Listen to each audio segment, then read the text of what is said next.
हिँड्ने बित्तिकै हामीले मामा चौचौ खान लागिसकेका छौँ। हेलो नमस्ते एभ्रिवान। आज चाहिँ हामीहरू इको पार्क आएको छौँ।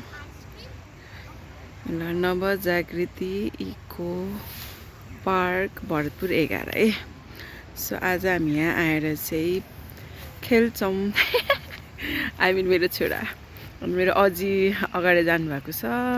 मेरो छोरा भयो, छोरी भयो, त्यसपछि ल्याएर यहाँ साँच्चै मम्मी हुनुहुन्छ। ल हामी मस्त इको पार्क घुम्न जाँदैछौँ है। हिँड्ने बित्तिकै हामीले मामा चौचौ खान लागिसकेका छौँ। डोको कस्तो राम्रो राम्रो कलर राख्नु रहेछ है।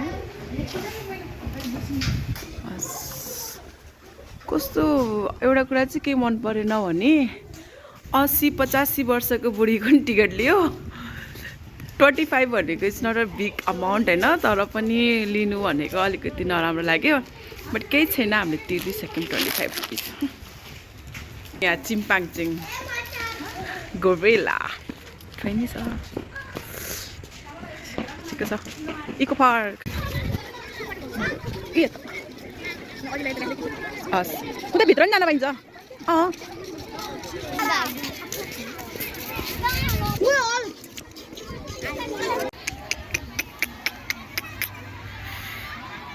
इको पार्क तर खतरा रहेछ। किन हुन त म धेरैचोटि आइसकेँ।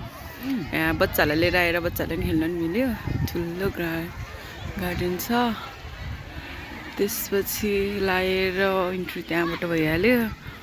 यति धेरै प्याक हुँदो रहेछ। अनि उतापट्टि साइडमा चाहिँ पिकनिक खान पाइने, यता चाहिँ घुम्ने।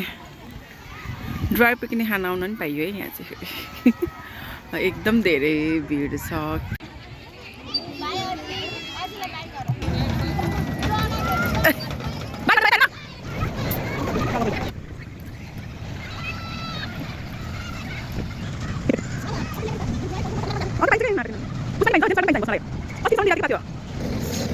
Thank you for watching. Thank you so much.